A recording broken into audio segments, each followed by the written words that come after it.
وعلیکم السلام ورحمۃ اللہ وبرکاتہ۔ سوال یہ کیا گیا ہے کہ یزید پر لعن طعن کرنا، برا بھلا کہنا اور رحمۃ اللہ علیہ کہنا کیسا ہے؟ دیکھیے، یزید پر لعن طعن کرنا، برا بھلا کہنا درست نہیں ہے، کیونکہ وہ مسلمان تھا، اس لیے صحابہ کرام رضی اللہ عنہم اس کو مسلمان سمجھتے تھے۔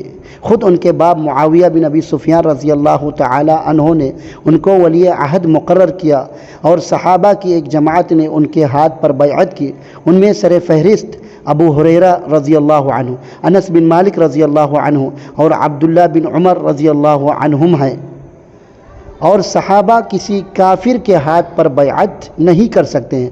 رہا مسئلہ شیعوں کا کافر قرار دینا اور ان پر لعن طعن کرنا، تو ان کی بات درکنار، اس لیے کہ انہوں نے ابو بکر و عمر کو نہیں چھوڑا۔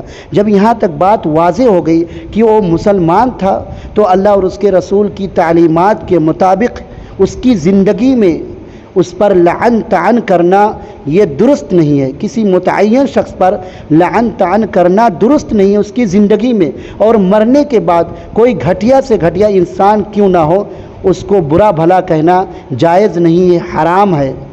جیسا کہ نبی کریم صلی اللہ علیہ وسلم کا فرمان ہے، لا تسبوا الاموات فانہم قد افضوا الی ما قدموا، کہ تم لوگ مسلمان مردوں کو برا بھلا نہ کہو، اس لیے کہ وہ اپنے انجام کو پہنچ چکے ہیں۔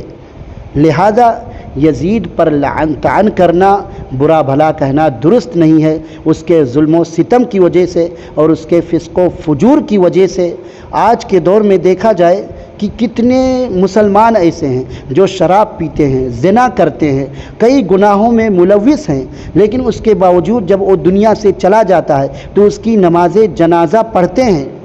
تو یزید بہت پہلے کا مسلمان ہے، تو اس پر لعن طعن کرنا کیسے درست ہو سکتا ہے جبکہ وہ مسلمان تھا؟ اور رہا مسئلہ رحمۃ اللہ علیہ کہنا، تو یہ جائز ہے، درست ہے، کیونکہ آج کے دور میں ایک گھٹیا انسان جب دنیا سے جاتا ہے تو اس کی نماز جنازہ پڑھتے ہیں، اور نماز جنازہ ایک دعا ہے، اور رحمۃ اللہ علیہ بھی ایک دعائیہ کلمات ہے کہ اللہ اس پر رحم فرمائے۔ یہ الگ بات ہے کہ وہ گنہگار تھا، وہ ظالم تھا، فاسق و فاجر تھا، لیکن کافر نہیں تھا، اس لیے یہ درست نہیں۔